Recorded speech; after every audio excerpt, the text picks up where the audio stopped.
When you meet Lori Frisher in person for the first time, you notice that she is always smiling. Lori has such a passion for all of life endeavors, and it shines forth on her face. Of course, just looking at Lori, you have no idea about her journey with an invisible disability. Lori is hearing impaired. As with many people with a disability, Lori is not disabled by it. Even though she cannot hear many of the sounds the hearing world takes for granted, her ability to communicate is unhindered because she is skillful and articulate and a great listener.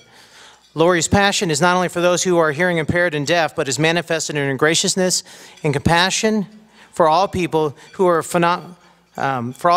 touched by illness, pain, and disability. In recent years, Lori has been blessed with phenomenal modern technology and is able to hear more than ever. I believe she truly is listening for those, is the cry of the human heart in suffering, and she pours all her efforts into striving each day to make this a better world for all of us.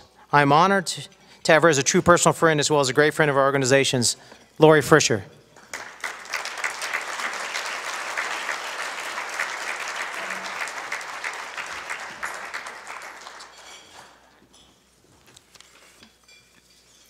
Good evening. I appreciate being here tonight. It's a really big turning point for me, and I thank Wayne and Sherry and this organization for that. Imagine the invisible disability. Imagine not hearing the sound of a kiss or a child's voice, let alone your own voice, or a kid playing Marco Polo at the swimming pool, or the sound of a fire engine coming, the sound of a tennis ball hitting the racket. Imagine missing out on family road trip conversations, or your hairdresser cutting 4 inches off of your hair, and you thought she said something else. Imagine second-guessing yourself most of your life, but always smiling to make the best of it, whether it was in a restaurant or an office meeting, making a deal.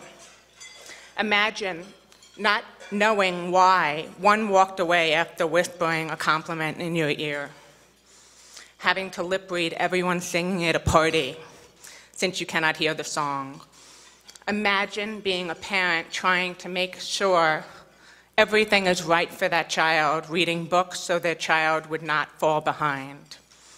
Now imagine the invisible disability, being an honors student, an entrepreneur, a 2-time skin cancer survivor, an aunt, a world traveler, a fighter, a senior executive, a Division I collegiate tennis player, an elected commencement speaker, and recently an Emmy nominee.